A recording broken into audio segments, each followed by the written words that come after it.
Hello, good afternoon. It's just about 3 minutes past midday, and it's time for Newsbeat right here on Metro Television. I am Isiodua Akumia. And now, the headlines.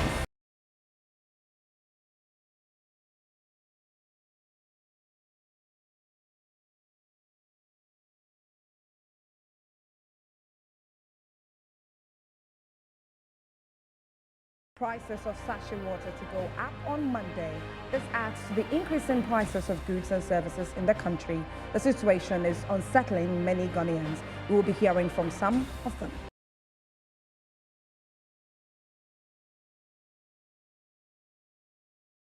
Eastern Regional Hospital overwhelmed with cases of chronic kidney diseases due to illegal mining activities.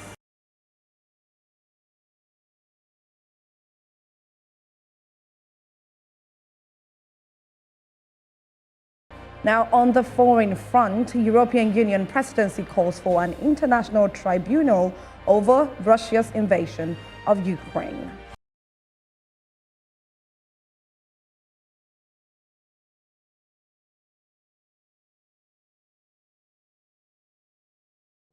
Welcome once again to Newsbeat. Now, from Monday, sachet water will be sold for 50 pesos. There are also threats from some driver union that transport fares would be increased. The situation has unsettled many Ghanaians who are already reeling under harsh economic conditions. Central Regional correspondent Akwesi Addo spoke to some residents. Sachet water producers announced that from Monday, September 19th, prices of sachet water would increase to 50 pesos. This would be the second time the price of water has increased this year. While Ghanaians are yet to come to terms with this, some commercial driver unions also announced a 30% increment in transport fares, citing rising cost of fuel, lubricants, and spare parts. This has unsettled many residents of the central region. It's not a kind of news we always want to hear.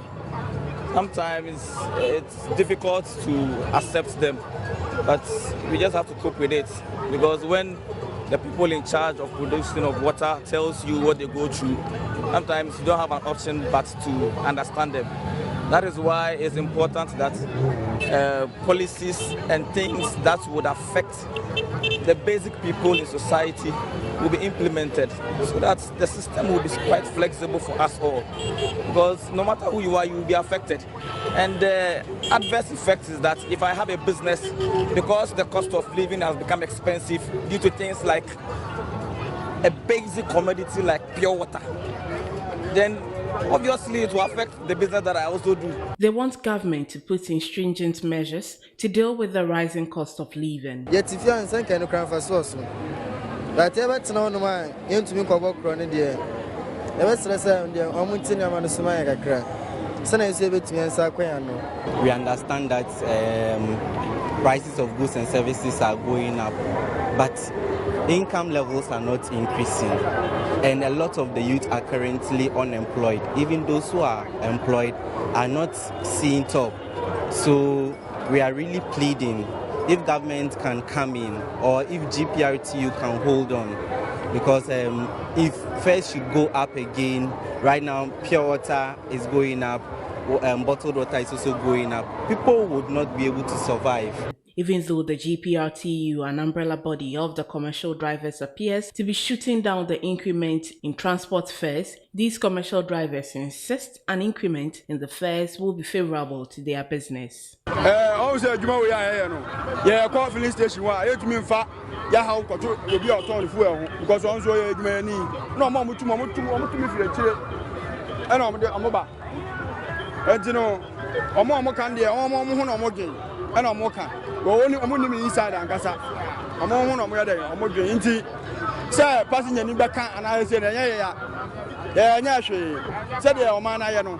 And it's a lot of friends. I asked a lot of friends to cry if you buy it, you cry still a bit of fuel. Between the petrol 2.5, 250 Ghana cedi. Asana, the point now shall I demand here and pay as a petrol back where it says. The petrol, I didn't have petrol, the Sabans on your baby my.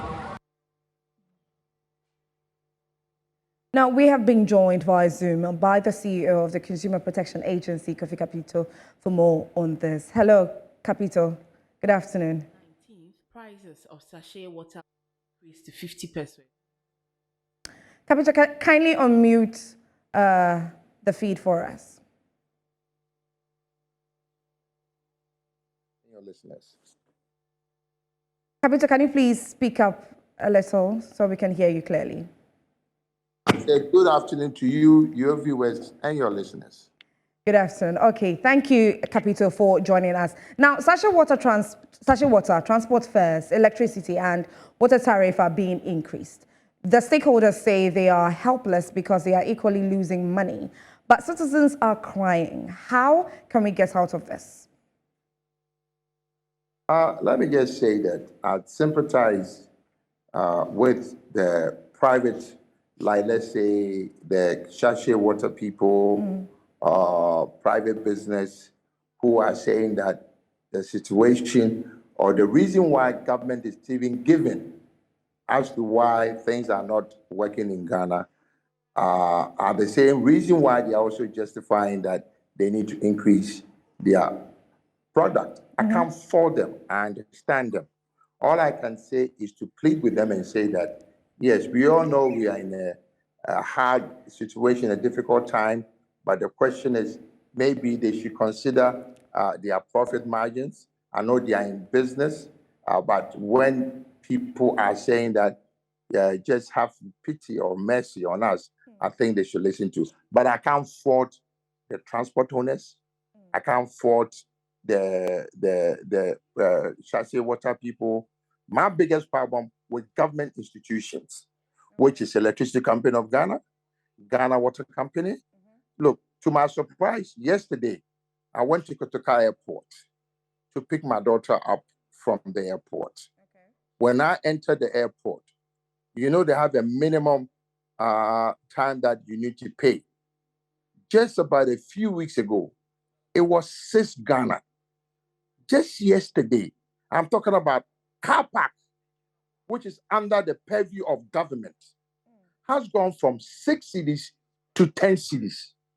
And my biggest beef is I had opportunity to speak with a board member, and the board member was trying to justify why they have to increase because they need to they need the money to do other things. So if a private business is also telling me the same story, government is giving me, who am I to challenge the private person? But all I can say is I'll plead with them. They should have pity on us. Look, government should listen to the cry of the people. Okay, there are certain things that government should not even go near to increase, like the Ghana Airport car park. It is something that government should tell the Minister for Transport to tell Ghana Airport Company to desist from increasing it from 6 cities to 10 cities.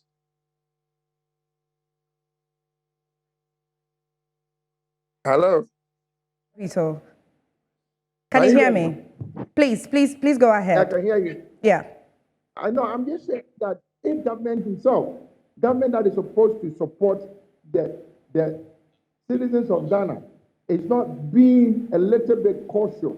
Right. And it's always allowing agencies to keep increasing. Why Okay. should you for a private person who also wants to increase? Okay. You cannot have that discussion. Okay. So to me, time has come. Government, and I'm repeating, government should consider the plight of the people in the country. Okay, we should not allow government institutions to just keep it. Look, what is going on in Ghana is everything is going up except paychecks. So if everything is going up and your paycheck is not going up, how are you going to pay for all these things? Right. Okay. You cannot pay. So the question is, time has come. Government should intervene. Look, there are some Okay. businesses that government cannot do anything about it because it's a private business. We Yes. are operating a free market. But things that are under government should be able to consider and stop increasing them. Okay, Capito. Now, moving on, we are operating a free market, and so everyone gets up and names his or her price. Now, what strategy should government be employing in this? Let me give a typical example. You know, is it a premix for? Hello? Yes, I'm listening, Capito. Hello? Yes, Capito. I can Yeah, hear I'm just you. saying that pre-mixed fuel, government has subsidized pre-mixed fuel. But the question I'm asking, you a lady, you go to the market, have you seen the fisher folks reducing fish to the public? No. No. Gone were the days that we had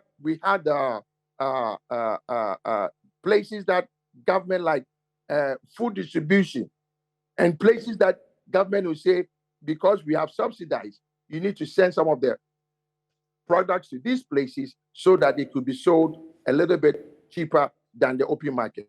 We are not doing that. So why is government even subsidizing premix? Okay, those savings from premix can be used to cushion the general public. But premix subsidy at the moment is not benefiting the consumer. So these are the areas that I'm talking about. Government, taxes, levies. Government needs to look at it and say, how do I cut down the taxes and the levies that I am imposing? Like I was telling you, I don't understand who even advised the board and the management of Ghana Airport Company. For crying out loud, it's an airport. Okay, I don't see what new things that they've done at the airport that the car park should go from 6 cities to 10 cities. We are talking about 80% increase. It doesn't make any sense. Okay, Capito. All right. Thank you very much. That was Kofi Capito, the CEO of Consumer Protection Agency, speaking on the back of the increase in prices on tariffs and water. Okay, so moving away from that, let's continue. Illegal mining activities are not only destroying water bodies in the eastern region, but contributing to increased kidney diseases. Medical Director in charge of the administration at the Eastern Regional Hospital in Koforidua, Dr. Akoto Ampao, laments the alarming rate of chronic kidney and waterborne diseases among residents and called for pragmatic steps to curb the menace. Galamsey issue just goes beyond just hospital or health. In health, it is very clear to us exactly what the impact that we are seeing. We are seeing a lot of chronic kidney diseases in younger people. In the communities that these people are coming from, we are seeing quite a number of mercury poisoning, heavy metal infections within their system. And beyond that, even in the community, you have waterborne diseases beginning to increase. And we think that we need to stem this tide before it becomes worse than what it is. Even as it is now, it is worse. And some of us are saying that the lip services that we are all paying to this Galamsey issue must stop. Okay, so Dr. Akoto Ampao, who is the medical director in charge of Eastern Regional Hospital in Koforidua, joins me on Zoom for more. Good afternoon, Doc. Hello, Dr. Ampao. Good afternoon. Yes, welcome to Newsbeat. Good afternoon. Yes, please, I can hear you clearly. Now, help us understand Thank you how very dire much. Help Very us well. understand how dire the situation is impacting health of residents in the region. Can you give us some more statistics? Yes, so on the average, we have noticed that the chemicals that are used in the extraction or mining of this gold, as in what we call galamsey, are heavy metals. These heavy metals stay quite a lot in the soil and then in the waters of the river as these galamseyers pollute the rivers and the soil. What happens is that when these metals get into the human being via drinking of the water, or for now, when crops assimilate these heavy metals into them and then we in turn eat them, these heavy metals go into the system of the human being. Okay. And they stay there.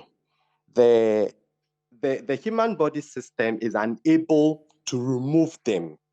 Most of these heavy metals, mercury, cyanide, and the rest, may have to be removed by the kidney. In the process, they go to deposit in the kidney structures and cause the kidneys to malfunction or lose their ability to function. And then these people come with what we call chronic renal failure because the kidneys have been poisoned and they are unable to perform the functions that they were designated to do in the body. We have noticed quite an increasing number of chronic renal failure in younger people. Okay. That is where the worrying is. In before, we used to see this in elderly people, but now very young people are having these kidney failures, and Can it you is please give us because the numbers are an beginning age to range? increase. Age range. Oh, Specifically. so yes, we would want to see chronic renal failure in ages beyond 60, 65, towards 80, and the rest. Okay. But now, when you come to the clinic, we are seeing cases between 30 and 40 years. Okay. And it is quite alarming. And some of the history that we take from the patient point towards having done some work in the extractive industry of the Galamsey. Okay. All right. So have we had any related deaths as a result? Absolutely. Absolutely. There are quite a number of deaths from there. And it is because when you have chronic renal failure, you would need to be supported on dialysis. The hospital currently operates a dialysis center. And however, the cost of dialysis is so high, it's not sustainable. And what we have noticed is that all the money that is made in trying to get this gold and from the Galamsey is brought back directly to pay for this dialysis. And in the end, the person cannot sustain it. So after a while, they do die. Kindly tell us, give us a number in relation to the death cases that you've recorded. On top of my head, it will be very difficult to tease out the numbers. But then anecdotal evidence point to the fact that the numbers are increasing.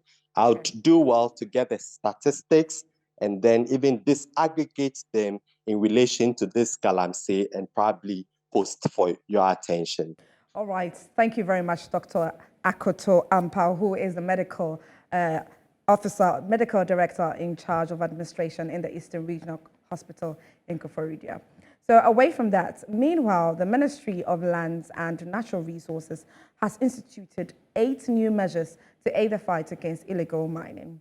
The measures came up after the Minister, Samuel Abu Janapo, chaired a meeting with some stakeholders on Friday to review the various steps and strategies that have been implemented so far in the fight against the menace. After an extensive meeting, the committee recommended that river bodies and forest reserves remain red zones while Operation Halt 2 will support the various measures being implemented. The enforcement efforts, according to the committee, will be pursued without regard to any political, social, or economic standing of the persons involved and equipments used in connection with illegal mining or any products derived from illegal mining operations will be seized and handed over to the police, while those that cannot be moved from its location, the equipment will be demobilized or decommissioned. The Ghana Police Service will work closely with Operation Halt 2 to gather relevant information to aid in the prosecution of people. The committee is expected to meet regularly to review the measures being implemented and adopt additional ones. Yes.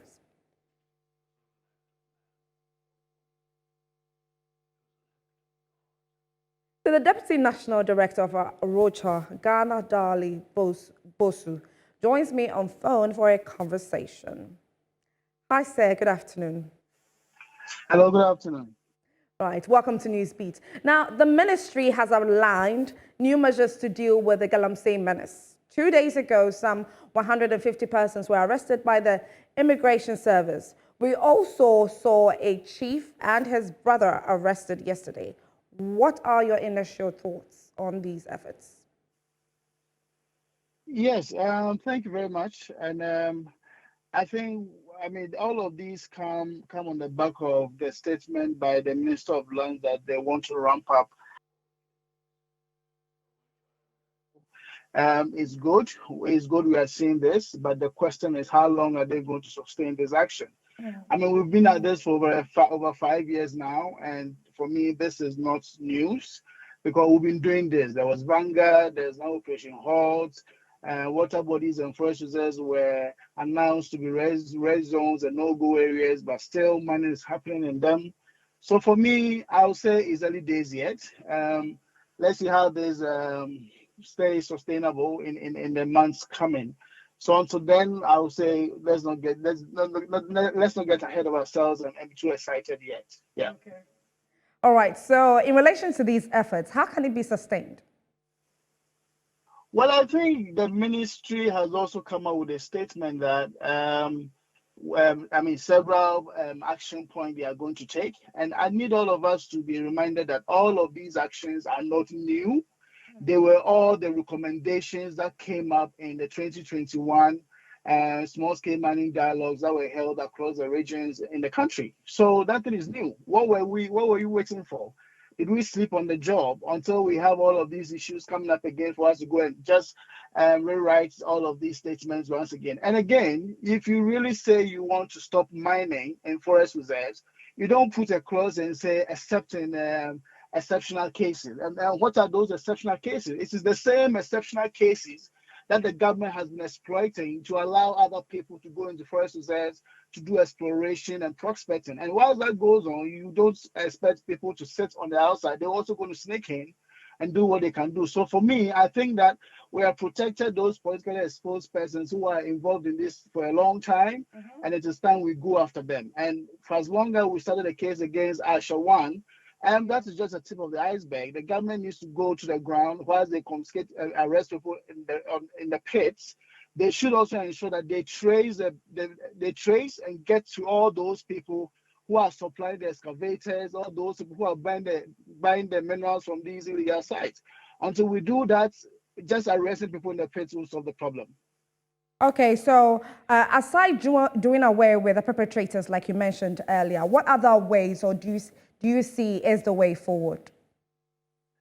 So we have said over and over again that the governments all this while has been acting unilaterally by themselves. They're not involving and listening to the voices of the people. When it comes to community mining, for example, they are forcing it on communities using their constituency establishment as a party, which is in government, and that is not helpful. So the government should desist from doing that. Again, we should see civil society actively involved in all planning process that is going on. Recently, the statement that came out, and the minister indicated that they have constituted a committee, and I'm surprised that it is the same agencies that have sat idle and watched for these things happen, that they are still members. There is no neutral body in this committee, and for me, that's disappointing. So until we listen to the voices of the people and respect the consent of communities in all of this, we'll just be wasting our time. And these are the solutions. The government knows what they need to do. But obviously, they need to show political commitment. Otherwise, we'll be doing this over and over again. And this is a vicious cycle that is going to continue for as long as they remain in power and keep doing what they are doing. Okay, all right. Thank you very much, Daryl Bosu. Okay, so it's time for us to take a very quick break. We'll be back with some more stories. Do stay tuned. It's like all the help is always geared towards NPP and NDC. They are the reason why we have these problems that we have in the country. Because if you gear all the resources towards two political parties, then you are trying to build a two-party system in the country, which is very dangerous for the people of Ghana. We are too young to have two-party system in the country.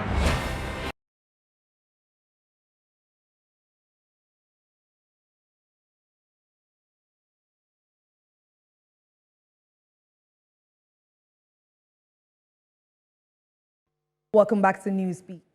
Interior Minister Ambrose Derry is set to visit Wa Township over the rampant killing of residents in the community. Reports indicate that about 10 security guards have been killed in the area since February. Meanwhile, the Ghana Police Service has beefed up security following the incident. My colleague Adams Musa joins me by phone. Hi, Adams. Good afternoon. Yeah, good afternoon. Okay, can you please give us some more insights on this? Well, for the past 3 days now, the Upper West region, particularly Wa, has not been peaceful because of the significant killings and missing of people in the municipality.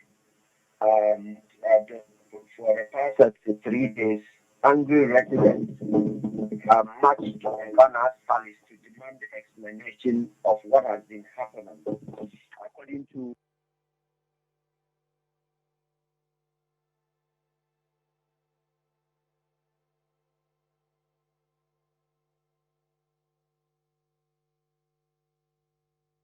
Okay, so we are trying to reach back to Adams Musa to get some more stories or insights into the minister's visit to Wa. So we'll hope to get him shortly, and then we'll go back to the story.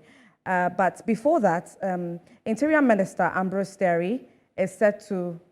Okay, so we have Adams back on the line. Hello, Adams. Yes, I can hear you now. Yes. Could you please speak up for me? That's right. Like I said, yesterday and today, the situation in Wa is quite calm. We expect the Interior Minister to come to the Upper West region and the IGP to meet stakeholders to find a lasting solution to the kidnapping and killing happening in the Wa municipality. But as it stands now, there's a security, might say some heavy security presence in Wa. If you go around Wa town, some vantage point, you will see security personnel standing all over the junctions in town in an anticipating to make sure that nothing untoward happened again. And also in the night, movement has quite reduced in Wa. From 10 going, if you go around 10 p.m. going, you could realize that all shops have shut down and people are panicked. They don't want to be outside from 10 going. Now, so that has been the situation in Wa. So we are expecting Bruce Derry to meet. And the one also called for partial curfew in Wa, so that to in a way to find solution to what is happening. So we don't know whether the RISEC, Regional Security Council, will grant what the one appeal for. He is appealing that per the situation, there is a need to have partial curfew so that they can use it to monitor and evaluate what has been happening.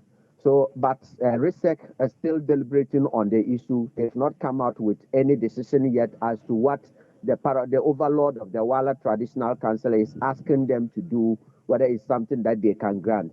But other people have called for partial curfew, particularly in the nights, around 10 going, so that they can monitor the situation well. But it still doesn't suggest that any time from now, the killing or the kidnapping can stop.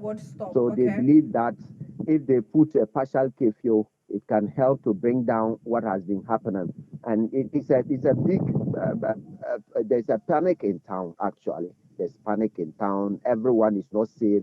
Children, they are not safe. Adults are not safe. Because what they are saying is that if they finish kidnapping and killing the security guards in town, then they will start breaking into people's homes. That's what they are saying. So they are calling for security to come in and find a solution to what has been happening in Wa. Okay, Adams, before you go, can you please tell us, with the increasing number of security that have been put in Wa currently, do the residents feel safe in any way? Well, they said it's better now, but they are also asking questions how they've stationed them around, whether that can reduce what is happening. Because what we are all seeing is that what has been happening, it doesn't happen on the road. It happened in the corners of their houses, their homes. But if you have security station all over the roads, but they are not going into the area to monitor them when they are asleep, they still question whether that can bring the numbers down. But quite interesting, some foreigner shops too, particularly some Nigerian trader shops, were also shut down because they accuse them of complicit in what has been happening. Because of that, some of the shops have been shut down. I went around town to see whether 2 days after some could have courage to go back to their business.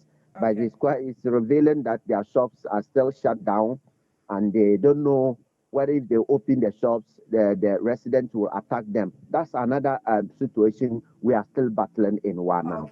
Okay, Adams. Thank you very much, Adams Musa, who is our regional correspondent in Upper West. Moving away from that, the General Secretary of the People's National Convention, Janet Nabla, is urging investors to take interest in funding smaller political parties that are capable of ending the NDC-MPP duopoly in governing the country. According to her, both NDC and MPP have no interest in moving the nation forward. She spoke to my colleague Jeffrey Mauto Atipo. I've never seen PNC being united as we are now, and this one is the truth. We have people who are ready to work without even resources. In the olden days, we were having executives that they came to the party to make money for themselves. And then they were even trying to hit people's heads against each other so that they can use we, the national executives, to make money. These recent executives are not like that. These are executives that are using their resources to help. We hold meetings, they travel all the way from places. Some of them are using Land Cruisers. They buy diesel, come there, at times pay for all the expenditures that they will pay for it without even. So here we don't have, this one should pay. No, today you pay, tomorrow somebody else will offer that, oh, let me pay. That one have given me great hope that there is hope in this country. It's not when they talk of politics, it's true that the party pays dues to be able to help, but businesses, people who are also owning businesses in the country are supposed to also help. And it's like all the help is always geared towards MPP and NDC. They are the reason why we have these problems that we have in the country. Because if you gear all the resources towards two political parties, then you are trying to build a two-party system in the country, which is very dangerous for the people of Ghana. We are too young to have two-party system in the country. So we are appealing to businessmen and women that the PNC is going to conduct elections, internal elections. We will need help, and we are pleading with them that when we knock at their doors, they should open up. But that is not to say we are depending on them. No, we are making everything possible to do our thing without them. But a little. Some non-governmental organizations are complaining about the huge cost of clearing goods meant for charity at the ports. The president of the United Service to Africa, Dr. Kwame Boateng Agyemang, lamented his outfit had to pay 100,000 cedis for goods worth 50,000, which was for charity.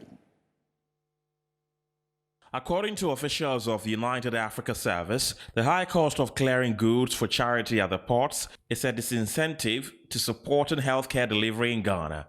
President of the association, Dr. Kwame Boateng Agyemang, appealed to government to take a critical look at reducing port charges on medical supplies for charity. Some of these medication equivalent worth between 50 to 60,000 US dollars. And then we pay for the shipping, which is around another 10,000 US dollars. And then these medications are donations, right? Somebody donated this medication to us. And then we get money, we get funds to pay for the air fleet to airlift it to Ghana. So we are expecting at least Ghana government or somebody to also help us, you know, when it comes to the customs clearing. I'm not saying they should give everything else for free, but at least there should be some concessions. The United Service for Africa is embarking on health screening programs across the country to improve healthcare. The group concentrates on improving healthcare through promotion of healthy lifestyle and training of healthcare professionals in Africa. At one of such health screening at Kwadaso in the Ashanti region, an attending anesthesiologist of Loma Linda University of Medicine, Dr. Nintin Shah, observed that lack of resources and modern medical equipment is a major challenge to improved healthcare. the resources are certainly limited because, say, for example, cataract surgery. It's a relatively simple surgery, but still there aren't enough ophthalmologists in the country or enough hospitals doing that. So that's certainly one lack. Medicines is another challenge, that if you diagnose a patient with a condition, medical condition, like diabetes or high blood pressure, will we be able to give them medicines? Both the medical superintendent of Kwadaso SDA Hospital, Dr. Randolph Ba Edu, and Deputy Director for Nursing Services at Kwadaso SDA Hospital, Sarah Boafowa Owusu, commended the medical team and said such partnerships impact positively on healthcare givers. The chaplain of the SDA Hospital, Pastor Dr. Daniel Opokueje, advised patients to seek healthcare at the hospitals instead of prayer camps. The Obosomase Hene of Ikuapem, Nana Okofo Aye Bekwin I, is alarmed at the high rate of teenage pregnancy in the community. The situation, according to him, is hampering progress of the area and called on all stakeholders to work together to safeguard the future of their children.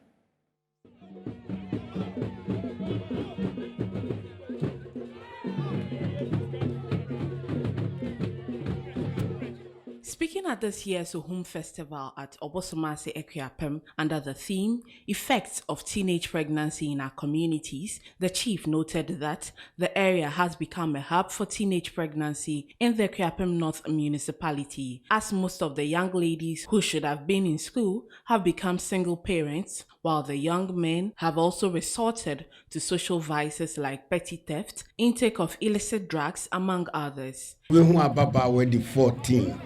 Otruba 16 Otruba eyade how ye eyade how esa yenum guase maye inanom okwa brochire a se summer time na o hwe teenagers edimrika ekofro boss akoye adwuma efempo keke aba komo abosumase 2%. Oya Juma, Oyo Aketesia, our even 18. Obiye Truba. A Reverend Minister of the Gospel, Professor Reverend Charles Aye Ado, also expressed disappointment about how the area has been underdeveloped over the years and admonished the leaders to come together to uplift the community's image. One Ghana, any one politicians, any one would the answer, Nana. Adodankwa Ekufuado. Why a baby wogusuye? Naso national cake na ye cheno. Enu baby a. Enti waya entumi nnu yenso papa. Na nkase yati wei Ekuapem North constituency Obosomase ne tawa edikan. Enso na wonhu bibi papa bia waye e wo Obosomase road.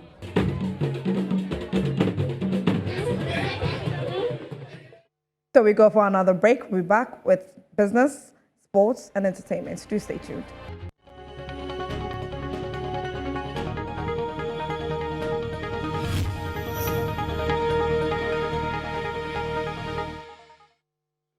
Welcome back. It's time for business news.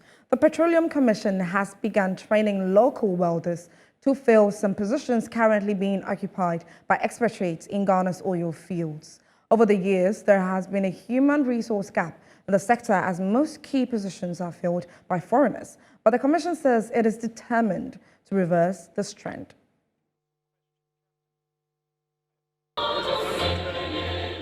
Ghana became full-time petroleum exporting country in 2011 after the discovery in 2007 in commercial quantities. The industry has, however, been dominated by foreigners who occupy key roles in the sector. This is due to lack of local expertise. The situation has pushed the Petroleum Commission to train more Ghanaians to take up such roles in the future. The Commission is equally worried that no Ghanaian institution is certified to train pipe fitters. Here is the Chief Executive Officer of the Petroleum Commission, Egbert Fabio, speaking to Metro News. We have identified certain gaps in our upstream petroleum industry as far as job role localization is concerned. So we realize that For instance, when it comes to the area of welding, a lot of expatriate welders come into Ghana to weld, the costs of which, are borne eventually by the government of Ghana as petroleum costs. So we took a step back and said, why don't we then train our own people? So the first step was to get sponsorship to train 5 young Ghanaians at a cost of $250,000. That was sponsored by Baker Hughes, an oil field service company in Ghana. These 5 boys, I should say, who are now Canadian Welding Bureau Level 1 certified welding inspectors, were trained at the Northern Alberta Institute of Technology. They are back in Ghana, and in the last 2 years, they are training or they are teaching welding, high-end welding skills too. At a stakeholder engagement, some welders were educated about the Ghana Welding Bureau, an umbrella body meant to see to the development of local welders in the oil and gas field. This is a time Ghana is exploiting the presence of oil and gas in the country. When these things come to your country, the citizens should be able to benefit. Ubian will be to the trains are buying in him, but we again any.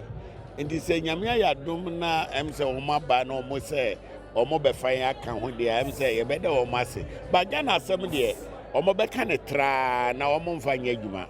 But any old minister will have a better be DC will have and also will be a better be the better now, Mudia Yaguma. On the all cancer. Esi kaze o say o masi workshop kase wo takrade but yen ye prince e be sika won Cape Coast ye si anya de kosi Cape Coast Technical University ana ye si ani ayi be o masi no workshop tudu na ye nso ye wo ho no ye ntumi nsu adwuma no ana ye nsu na mo ye nkowu na o mo mefa na mo ye ship mo adwuma ye kwakoye ore refine mo adwuma ye kwakoye na pipes na e di gu form no so ye betumi awo so say adwuma no usua na outside da wini adwuma no more. And when him technical the more so Obeko University and also Obeko Technical University. Traders at Kumasi Central Market who were relocated to the racecourse last year to pave way for the reconstruction of the Phase 2 projects of the KJCL market have expressed disappointment in the city authorities of Kumasi and the government for paying less attention to their grievances.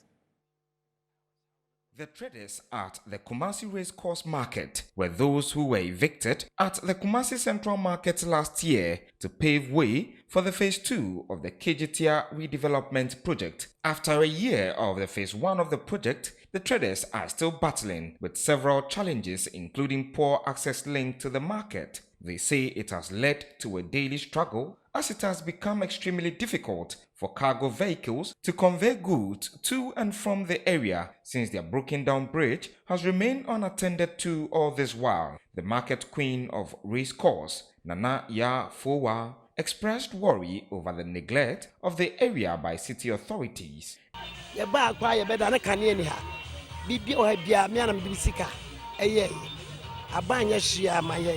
Ntiboni bi antwe ne muade ya febu ne bridge no ene kwa no ka ye siri no nyame nkwa ke minister ene do se wo e cha ma wuntumi omodi asante regi wodi omodi miamo na so kai hu se ye beto na kufu ado aba no me na na ba hema ni tibi sisi me etu dwanu ma etu abawi ansana ye bi edwa no ti kwa mo da fe so die nyame apata afeda A trader, Nana Uyafe, asserted that the MPP government has shown less interest in the development of the Ashanti region. Kumasi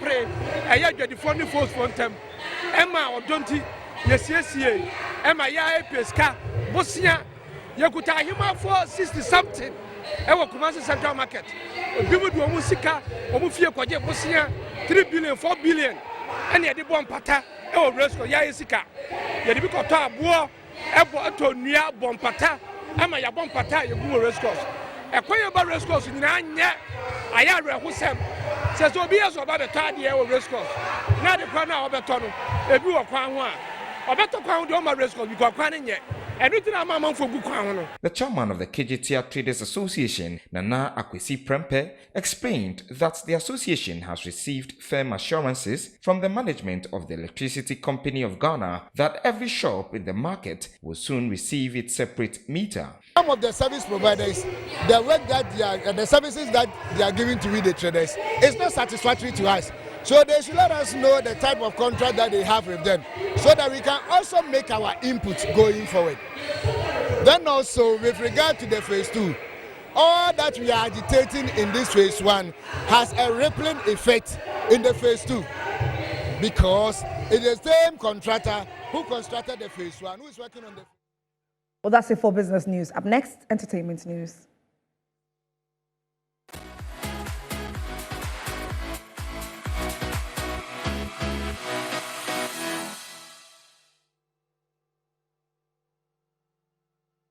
Ahead of Ghana's participation in the FIFA Qatar 2022 World Cup, High Life and AfriSound Association Akwaboah has released a specially themed song to support the Black Stars.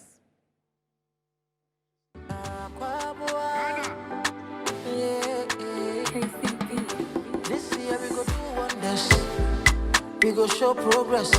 We go conquer with prayers. What did they do, dear? Concept. We go run kitty kitty. We go score kata kata. Black Stars we come fire fire. No retreat, no surrender. Hey, bring back the love where you say you get for your country. Forget the past, but we move on. Cheers to victory. Bring back the love where you say you get for your country. Forget the past, but we move on. Cheers to victory. I know that there will be more.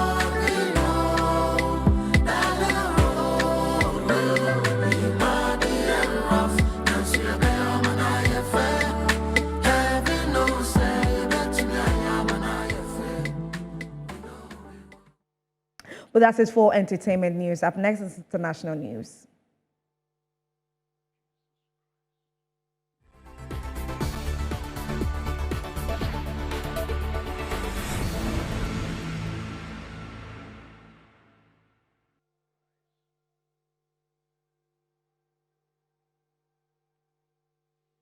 U.S. President Joe Biden has arrived in London ahead of Queen Elizabeth II's funeral. He is expected to pay tribute at her coffin on Sunday and will later join King Charles III and dozens of other world leaders for a reception ahead of Monday's grand state funeral.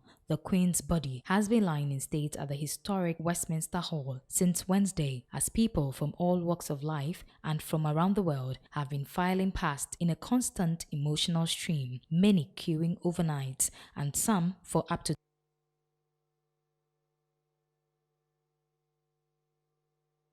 So that's it right here on Newsbeat on Metro Television. Thanks so much for joining me on Newsbeat. My name is Asiedwa Akumia. Do stay tuned for some more programs on Metro TV. Have a wonderful afternoon.